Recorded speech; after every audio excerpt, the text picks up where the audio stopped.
semana. Y siempre tenemos novedades, nos gustaría que sea poder hablar de cosas más de fondo, pero siempre pasan cosas y esas cosas hay que transmitirlas. Hoy tenemos un programa lleno de información, digamos, la idea es tenemos invitados de hiper de lujo, entonces lo vamos a presentar enseguida. Hernán Lecher, economista, el Gabriel de Bedia, que es un fiscal que es, digamos, quién fue el que hizo el dictamen de la semana, la noticia jurídica de la semana, y nos va a explicar un poco cómo es el asunto. Bueno, Marcelo Peretta, que nos va a decir qué es lo que tienen que hacer los jubilados o si existe la posibilidad de que los jubilados puedan comprarse los remedios, ¿no? Porque hoy por hoy no solamente tenemos que hablar de cuestiones jurídicas, sino también tenemos que hablar de la necesidad básica que tiene el jubilado, que no la está cubriendo. Ya en los programas anteriores hablamos de la necesidad de un bono. Este bono que la política mira para otro lado, se hacen no sé en qué están pensando, porque los políticos, nosotros los votamos para que nos representen, y esa representación tiene que ser una representación sana. Para que sea una representación sana, lo que tienen que hacer es cuidarnos a nosotros, cuidarnos a los ciudadanos, no a los que los votan, a los ciudadanos. Entonces, hoy se encuentran los jubilados en una situación realmente desesperante, donde hubo una hiperinflación, una devaluación tremenda en los últimos 3 meses y que solamente la van a poder recuperar esa devaluación en enero, porque los aumentos de las jubilaciones son 180 días para atrás, o sea, leen la movilidad, leen la inflación 6 meses para atrás. Y eso no está bueno. ¿Por qué no está bueno? Porque es como que llega tarde, llega tarde. Y cuando llega tarde, ustedes saben que cuando las cosas llegan tarde a veces no sirven. Entonces, hoy los jubilados se enfrentan a un problema muy grande, que es que no están llegando a fin de mes. Ya antes no llegaban a fin de mes, pero ahora llegan menos. Entonces, el gobierno tiene que hacer nota de esto. Sabemos que va a haber una fuerte recesión en el segundo semestre y todo el mundo se llena la boca hablando de esta recesión como si fuera lo que nos puede salvar. Nunca nos puede salvar pasarla mal. Entonces, ustedes saben que existen 2 formas de bajar la inflación. Una es con recesión y otra es facturando más. Dándole más comida al mercado, y la comida al mercado se la pueden dar a través de los jubilados, porque ese dinero que necesita, esos 1.500 pesos que necesitan los jubilados, va a ir directamente ¿a dónde va a impactar? Va a impactar en la pequeña, mediana empresa, va a impactar en el pequeño almacenero. Entonces es importante que primero cuidemos a los jubilados y segundo que reactivemos la economía. Y como primer tema que tenemos para hoy, vamos a hablarle a los trabajadores activos. ¿Por qué? Porque nos estamos encontrando que hay mucha falta de registración sobre aportes. ¿Esto qué significa? Significa que las personas que trabajan en relación de dependencia a veces creen que tienen sus aportes porque tienen un recibo de sueldo, pero en realidad ese recibo de sueldo es ficticio. Te dan el recibo de sueldo, pero después no hacen los aportes. Entonces, para que vos no tengas problema, lo importante, obviamente que esto es muy aburrido, no te estoy invitando a que vayas al cine ni que vayas a bailar, sino que te invito a ir a ANSES, un embole, pero la idea sería que vos, cada tanto, hagas un reconocimiento de servicio. Vamos a la primera placa y le vamos a explicar rápidamente y nos vamos a meter ya con los invitados. Entonces, ¿cómo se hace un reconocimiento de servicio y qué función tiene? La primera, hay que pedir un turno en ANSES, es un turno rápido, sencillo, donde te van a leer toda la información que hay de vos respecto de tu historia laboral. Entonces, vos tenés que ir con toda tu documentación, obviamente porque querés defender tus aportes y decir, mire, señor ANSES, figura todo eso, está todo bien, hágame el reconocimiento. Ahora, si no está lo que vos necesitás que esté porque vos trabajaste, presentás la documentación.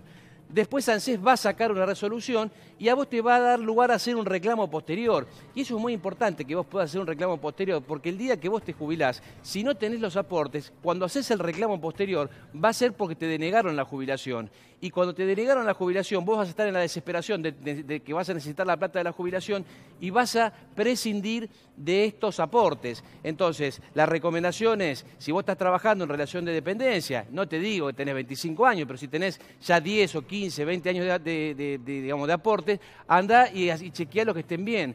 De todas maneras, existe una protección, o existía una protección respecto de cuando vos ibas a ANSES y te presentabas con una certificación de servicio o con los recibos de sueldo y te daban estos años. Hoy ANSES, muchas SUDAI no te lo están dando. Entonces vos no tenés tiempo para discutir y esto realmente es una barbaridad. Vamos al segundo tema rápidamente.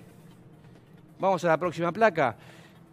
¿Qué pasa si trabajás en negro? Esto nos preguntan mucho. Dice, che, si trabajo en negro, ¿qué pasa? Bueno, primero que pasa es que eso no te sirve para jubilarte. O sea, vos lo que tenés es un sustento mensual, obviamente que tenés algunas desventajas, no te vas a poder jubilar porque no vas a tener esos aportes y no te tienen que hacer descuento. Por eso te digo, cuando a vos te dan un recibo de sueldo y no te están haciendo los aportes y te lo están descontando, es doble burla para el empleado. Entonces, esto es un tema que es un tema bastante más que preocupante. Vamos al próximo tema rapidito y acuérdense de consultarnos ahí en el WhatsApp 2277-2000, empezamos a contestar en un minuto. Ahí la tenemos a Camila, hermosa como siempre. Gracias. Así que ahí estamos. A ver, ¿querés una pregunta rápida? Vamos a ver, tenemos. Por supuesto, soy viuda, hace 6 años mi esposo tenía muy pocos aportes. ¿Me corresponde pensión? Mi esposo al morir tenía 56 años. Bueno, para todas las pensionadas les digo, y eso ténganlo muy en cuenta, ANSES sistemáticamente rechaza las pensiones cuando no se ajustan a derecho. Hay un caso que es el caso Pinto, que ¿qué es lo que hace? Te dice, digamos, hace excepciones en el sistema y utiliza una proporcionalidad. El tema de las pensiones es un embole, presentarlo en la tele porque es muy técnico. Pero lo que hizo la Corte fue dejar las puertas abiertas para cuando hay un aportante que no logró tener los 30 años de aporte o no logró ser aportante regular con derecho o irregular con derecho por la edad que tenía cuando falleció, una proporcionalidad le permite pensionar a las mujeres, tanto a las mujeres como a los hombres. Ojo, porque muchos hombres creen que no se pensionan las mujeres y se pensionan los hombres. El que fallece primero toma la pensión del otro. Perdón, el que quedó vivo toma la pensión del que falleció. Entonces, para esta señora, consúltenos o vaya a ver un profesional porque seguramente se va a poder pensionar. ¿Otra más, Camila? Sí, hola, soy Estela, tengo a mi sobrino que es discapacitado, tiene 85% de discapacidad. ¿A él le queda la pensión? ¿La seguirá cobrando o lo mismo? Todas las personas que no tienen, digamos, el tema de los discapacitados es un tema tremendo. Vos cuando tenés una pensión, esa pensión, digamos, ¿quiénes pueden tomar la pensión? El cónyuge, el concubino, si tiene que haber una prueba de que estuvieron viviendo juntos, y los hijos discapacitados. En este caso, si está discapacitado y obviamente no tiene actividad laboral, la puede tomar la pensión. Ojo con el tema de la discapacidad, porque nos estamos olvidando y estamos pensando que los planes sociales es lo mismo que una pensión no contributiva por discapacidad, que son dos cosas distintas. Hay muchas pensiones no contributivas por discapacidad. Estas son las personas que tienen más del 76% de discapacidad que no se están resolviendo, que pasan 2 años, que pasan 3 años y no lo dan. No es un favor político, ojo, no son planes. Esto es una pensión no contributiva a una persona que tiene una vulnerabilidad muy grande, que es ser discapacitado. Entonces, déjense de bromar y no podemos esperar 2 años para que se pague esto. Hernán, contanos un poquito cómo viene esta semana y qué novedades tenés respecto de la inflación, respecto de la jubilación y demás. Bueno, el escenario, lo veníamos charlando ya en otros programas, es un escenario complejo. Todo indica que la inflación para el mes de junio va a estar arriba del 3,5%, lo cual naturalmente va a hacer perder poder adquisitivo a los jubilados. Fíjate, en junio estuvo el aumento del 5,7 que veníamos mencionando y que hace ya varios meses que habíamos dicho que se iba a aplicar. Bueno, vos también recordás que el gobierno dijo vamos a aplicar el 82% sobre el salario mínimo vital y móvil. Bueno, el salario mínimo aumentó también en el mes de junio a 10.000 pesos, estaba en 9.500 y esto llevó a una actualización solo a un segmento de los jubilados, aproximadamente 1 millón, que son aquellos que tienen la jubilación mínima y que a la vez se jubilaron con aportes. Es decir, todos los que cobran por moratoria quedaron afuera. Bueno, yo ahí te corrijo y seguí después con lo que está diciendo, que es muy interesante, pero no hay que dejar de pensar que cuando uno paga una moratoria pasa a ser contributivo, porque uno está pagando los aportes, no es que son gratis los aportes, no es una declaración jurada ni mucho menos. Con lo cual, esta discriminación permanente que hace ANSES respecto de si sos hombre o sos mujer, si tu posición socioeconómica, ahora vemos si tenemos 30 años o no tenemos 30 años. No, la seguridad social es para todos, ¿no? Bueno, lo que pasa es que la norma los dejó afuera. Claro. Vos recién mencionabas, bueno, es mucho más habitual de lo que uno imagina esto de que te retengan los aportes y que no los hagan. Te perjudican en tu jubilación y finalmente terminas tal vez en una moratoria con este perjuicio en concreto, en términos materiales. Recién te decía, 7.660 era la mínima y el 82% del salario mínimo, cuando era 9.500, te daba un diferencial de 130 pesos. Ahora, ¿qué pasó? La mínima fue a 8.096, el 82% de 10.000 es 8.200, o sea que esos 130 pesos en lugar de 130 bajan a 100. O Es sea, decir, que, bueno, esto habla de cómo se viene pulverizando los salarios, ¿no? Obviamente. exactamente, porque el problema es que esto del 82% no está resuelto per se, porque el salario mínimo y la evolución del salario mínimo no sigue la movilidad, y no sigue ninguna movilidad, depende de la voluntad del gobierno, con lo cual, si yo lo atraso, tal vez ni siquiera tengo que aplicar un diferencial Bueno, finalmente pero el en día de realidad mañana. hay un consejo de salario para fijar el monto del salario mínimo vital y Pero móvil. no tiene fechas de convocatoria fijas, Y digamos, tampoco- depende y de cuándo se hacen. Claro, y tampoco se corrige cuando hay un problema de inflación. Exactamente, con O lo sea, cual, esto ya estaba fijado hace un año atrás, no importa qué pasó estos 3 meses. y peor aún porque esto tiene vigencia hasta el próximo aumento de septiembre, donde finalmente la jubilación va a quedar más arriba, el salario mínimo no, y vuelan los 100 pesos directamente, ¿no? Quedan Sí, afuera. sí, sí. Al respecto, importante, hablaste al principio, y lo deslizó Hernán, el tema de la evasión. Es gravísima la situación histórica en la Argentina. La evasión tiene dos elementos esenciales que la gente tiene que tomar conciencia. Una es la retención indebida de haberes, o directamente no le retienen, y otra es la apropiación indebida de haberes. Y acá hay dos elementos. Primero, tomen conciencia la comunidad que eso es un delito. Desde el OFICE, que me tocó coordinar varios años, hemos hecho cientos de denuncias a empresarios por falta de retención de los aportes o por apropiación indebida. Pero aparte, la comunidad entera, todos los trabajadores, tienen que tomar conciencia que, así como le exigimos al Estado Nacional, históricamente, una responsabilidad, la comunidad también tiene una responsabilidad de controlar. Revisen, por eso cuando pasan al ANSES, revisen también su recibo de sueldos, tomen un rol activo, pero porque es la única forma, el único mecanismo para terminar con este flagelo. Ahora, qué importante lo que dice la palabra, ¿no? Lo que está haciendo el empresario es un delito. Viste que a veces uno empieza a naturaliza, che, me están pagando en negro. Es un delito. Gabriel, Sí. vos corregime, pero además es un agravante que sea la retención de la plata de los trabajadores, porque si yo te Obviamente. retengo y no pago el IVA por 100 pesos, no es tan grave como no pagar los aportes por 100 pesos, digamos. Sí, sí. La ley penal tributaria entiendo que sanciona mucho más porque considera justamente, el legislador así lo hizo en algún momento, considera mucho más grave quedarse con la plata, que además, por cierto, no se la da ni siquiera al trabajador, no es que además incumple con la obligación de registrarlo. Encima se la saca, digamos, al Claro. trabajador, ¿no? Y hay una burla a la buena fe, porque el trabajador no piensa por lo general que esos Claro. aportes no llegan al Claro, organismo estatal. por eso lo estamos diciendo, tal cual, Sí, es así sí. como vos decís. Lo que pasa es que hago un aporte. Sí, por supuesto. Hay un contexto en el cual este gobierno facilita este tipo de acciones. ¿Por qué? Porque está claro que está del lado del empleador, del lado de los empresarios. Entonces, es como que estira estas situaciones y ellos mismos saben que no van a ser castigados y no van a ser sancionados.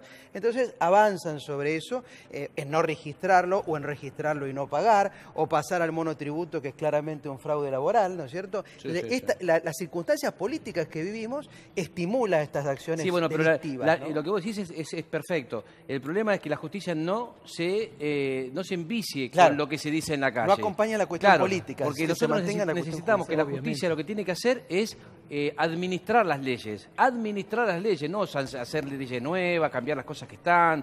O sea, quien tiene que, digamos, quienes son los que producen la fábrica de las leyes es el Congreso. Y quien administra las leyes es la justicia. Ahora, si la justicia se empieza a intoxicar con posiciones de gobierno, de derecha, de izquierda, no, tiene que administrar. Y si está mal, hay que cambiarlo en el Congreso y hay que administrarlo de vuelta.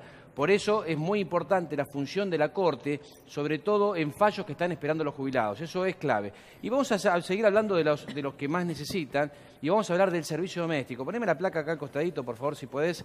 ¿Qué pasa con el servicio doméstico? Acuérdense que el servicio doméstico es un trabajo regular. Debe estar inscrito y se tienen que hacer los aportes como corresponden. Okay.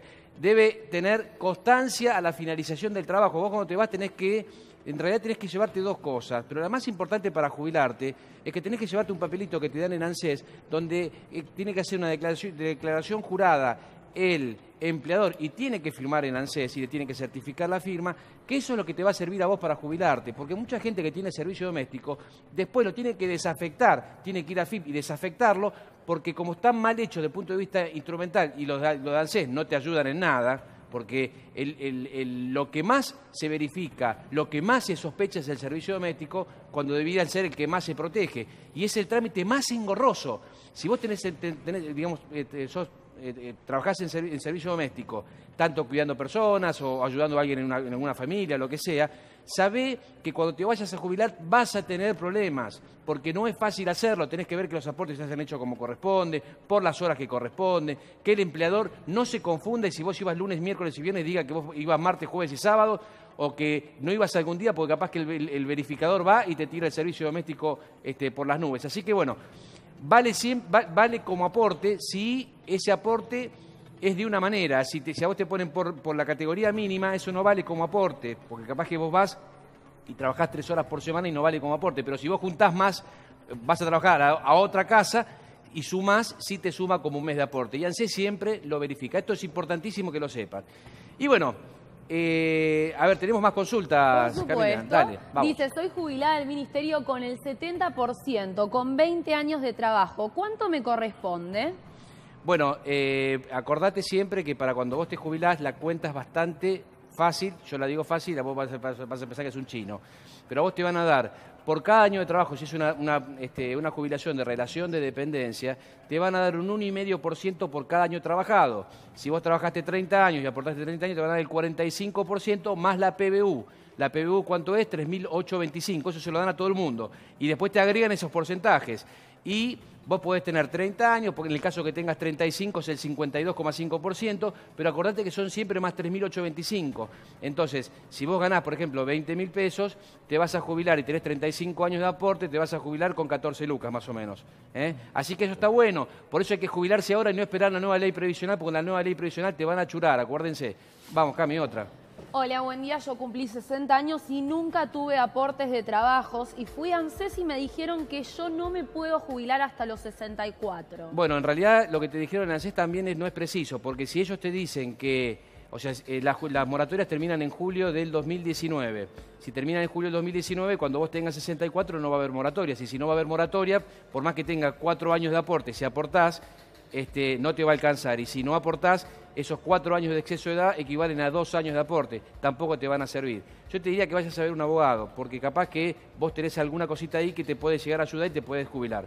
¿Tenemos otra, Cami? Hola, buen día. Quiero hacer una pregunta. Cumplo los 60 en octubre. Me faltaban 15 meses de aportes de servicio doméstico y comencé a aportar como monotributista desde enero. No sé si podré jubilarme.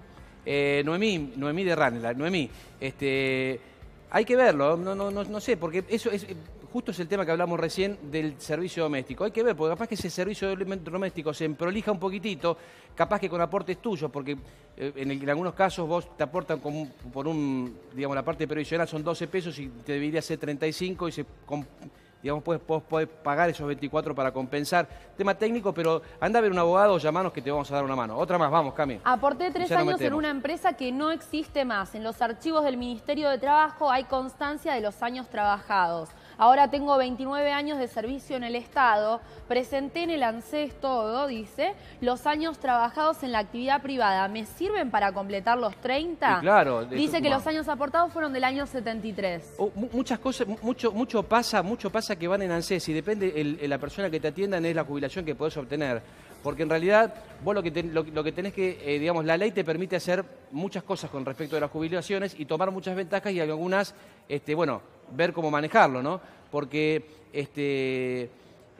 ojo, cuando se van a verificar el tema de los aportes, vean con la cédula de identidad, porque antes se aportaba también con la cédula y esos aportes a veces la gente dice, tengo 20 años de aporte, y sí, los otros días estaban con la cédula. ¿Te preguntó el iniciador ANSES? No. Y bueno, perdiste 10 años. Entonces, acuérdense que con la cédula también pueden anotarse porque acuérdense que antes se utilizaba el DNI solamente para ir a votar y la cédula de la policía era la que se utilizaba siempre. No sé si ustedes estaban en esa época de la cédula, ¿no? Bueno, vamos al tema del día. Vamos con la próxima placa. Entonces, ¿qué fue lo que pasó? Bueno, doctor, contanos un poquito qué fue lo que pasó. ¿Dictaminaste en contra de la ley de movilidad o sobre la inconstitucionalidad del artículo 2? El tema del empalme, para que la ciudadanía y los que nos están viendo en la audiencia numerosa que hay, en el año 2008 se sancionó la ley 26.417, la ley de movilidad, la única ley hasta ese momento existente en la historia argentina, y fue reformada el 29 de diciembre del año pasado por una nueva ley que se denominó de reforma previsional, aunque en realidad no es una ley de reforma previsional, lo que hay que tomar conciencia, que es la ley 27.426. Y lo que modifica fundamentalmente, más allá de los índices o la forma de calcular el reajuste por movilidad, son los periodos o los cortes. La ley anterior preveía 2 reajustes por movilidad anual, junio-septiembre, y la actual divide el año en 4, que son marzo, junio, septiembre y diciembre, y obviamente cambia la forma, la ecuación, la fórmula en sí. Y uno de los temas centrales de los 5 amparos que dictaminamos, eran 5 amparos con planteo de cautelar. Nosotros de la Fiscalía dijimos que hay que abrir el amparo es un proceso rápido, urgente, ante una situación de peligro inminente. Que lamentablemente en la Seguridad Social no va tan rápido como debería ir, ¿no? Claro. Y la medida cautelar es una medida precautoria, instrumental, que sirve nada más que para las cuestiones que no son el fondo en sí mismo, pero que tienen un grado de relación con el fondo. Y esa medida cautelar que planteaban acá tenía que ver primero con el tema del empalme. ¿Cuál es la situación? Primero, hay la nueva ley fija un reajuste por movilidad desde el 1 de marzo. Ahí hemos escuchado por todos lados, la ciudadanía está al tanto de esto, que lo que se hablaba era el carácter y la aplicación retroactiva de la ley 27.426 en relación a la movilidad que debió aplicarse los índices devengados en la ley anterior. Es decir, que la movilidad de 1 de marzo debió aplicarse a todos los jubilados según los índices de movilidad que nos indicaba la ley anterior. Había un derecho adquirido de los jubilados a que se les reajuste conforme la ley anterior. La retroactividad es algo grave, la aplicación retroactiva de una ley, por diversos motivos. Primero, porque las leyes se saben irretroactivas. ¿Qué significa? Que cuando hay una situación que genera un derecho adquirido en el marco de una regulación determinada, no puede ser modificada. Eso es el tema central. Y el segundo tema central es que solamente una ley puede tener un carácter retroactivo si la ley lo indica. Y en ningún momento la nueva ley previsional indica que esta ley es de carácter retroactivo. De ahí la inconstitucionalidad en la aplicación de la retroactividad. Pero otro de los temas es que al aplicarse la nueva ley, según, y aparte así se hizo a todos los jubilados, desde el 1 de marzo, hubo un periodo en que no hubo reajuste. Y eso es uno de los temas centrales.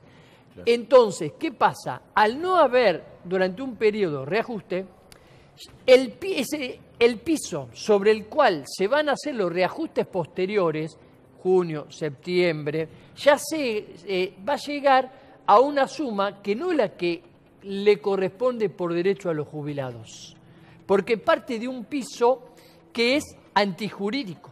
Claro. Y por lo tanto inconstitucional y que lesiona el derecho adquirido de los jubilados. Claro, porque estamos hablando de, por un lado, que tenemos 6 meses, digamos, porque esto todo el mundo escuchaba el empalme, nadie sabe qué es el empalme. ¿Qué es el empalme? Es que a vos te tenían que ajustar o actualizar, no aumentar, porque ojo que no es aumento, es actualización. Una actualización por 6 meses y solamente te actualizaron por 3 meses. Cuando el problema, cuando se habla del empalme, es eso, es que te quedaron 3 meses en el aire. Por eso todo el mundo fue tan notorio este desastre, esta ley de movilidad, que inclusive técnicamente tampoco se puede resolver, porque bueno, es un tema técnico que lo charlábamos ayer, pero que vos lo ves, digamos, la nueva ley te lee 180 días para atrás y la ley anterior te leía 90 días para atrás. Entonces después te chocan los dos periodos. Y para que toda la ciudadanía entienda, imaginémonos una escalera. Hay que llegar acá al 10º escalón. ¿Y qué pasa? Si el primer escalón está en un segundo subsuelo, voy a llegar hasta el octavo. Y se está comiendo 2 escalones. Esos 2 escalones son a los que faltan subir por aplicación de una ley, de una base que no es la que conforme a derecho le corresponde a los jubilados. Claro. Entonces, eso que se está comiendo es una evidencia de la lesión de ese derecho. Derecho adquirido, no en expectativa. Esos son todos los temas centrales. Es un derecho adquirido. Todo lo que debe de vengarse y no se materializó en el bolsillo del jubilado, hay una lesión al derecho adquirido. Y el derecho adquirido genera lo que se denomina un derecho subjetivo. El derecho subjetivo es la facultad que tiene cada jubilado de exigir a la justicia que eso se cumpla. Y una cosa que yo le doy mucha importancia, que es el marco teórico o la fundamentación. Y hay que darle a la ciudadanía herramientas para que tenga mayor capacidad argumentativa o de razonamiento sobre cuál es la situación. La seguridad social es la herramienta que tiene un Estado, en este caso nacional, para solucionar contingencias sociales, para hacer las políticas públicas de la seguridad social y hay reglas. Claro. Y esas reglas las tenemos en las normas. La norma se integra por principios y por derecho vigente. Y ese derecho vigente positivo, la cúspide, es la Constitución Nacional. Sí, igual de todas maneras, lo que hay que tener en cuenta que bueno, primero felicitaciones. Gracias. Si las aceptás, ¿no? Por supuesto. Es mi deber. Sí, no, por eso, pero te felicito realmente porque hoy por hoy los funcionarios de ANSES están caminando por los tribunales, caminando por los tribunales de forma peligrosa para el jubilado. ¿Por qué? Para que se entienda, nosotros, en el fuero nuestro de Seguridad Social hay 10 juzgados y hay 3 salas. De los 10 juzgados, había 9 que interpretaban el problema de la movilidad de una manera. De repente, después de fallar durante 8 años de esa manera, ANSES saca una resolución así chiquita, 3 renglones, que nos juntamos en un café, 4 abogados previsionalistas para ver de qué se trataba y dónde iba a impactar porque no tenía ningún sentido. Esta resolución fue un menú, como en el menú que dicen, che, necesito esto. Entonces, cuando necesito esto, te saco esa resolución y automáticamente después de esa resolución, de los 10 juzgados, 8 cambiaron su forma de pensar, cuando en realidad su forma de pensar se basaba en un fallo de la Corte. Entonces, hoy están desobediendo a la Corte y están inventando algo que se les pasó, que casualmente tiene que ver con los caminantes del gobierno dentro de tribunales, que esto es un peligro. A esto, la Sala 2, que lo vamos a ver después de la lotería, pues es un tema para desarrollar, la Sala 2 sacó un fallo ejemplar donde dice la reparación histórica, señores, es una opción, como así se planteó, y no es mandatoria el índice de la reparación histórica y vamos a hundir a 200 o 300 mil jubilados que están haciendo juicio. Porque la reparación histórica era una opción y dentro de la misma opción, en el contrato que te hace firmar ANSES, te dice que vos tenés que estar debidamente informado sobre las diferencias que puedan surgir entre la reparación histórica y judicial. Entonces ellos mismos te lo ponen y después van a pedir que lo que ponen está mal porque lo único que sirve es lo que dicen ellos. Me estoy calentando. Así que lo que voy a hacer es tranquilizarme. Vamos a hacer una pollita acá, si el fiscal nos permite. Obviamente, no por dinero, porque no se puede. Y vamos a ver la quiniela, vamos a ver los números. Que tengan mucha suerte. En un ratito nos encontramos.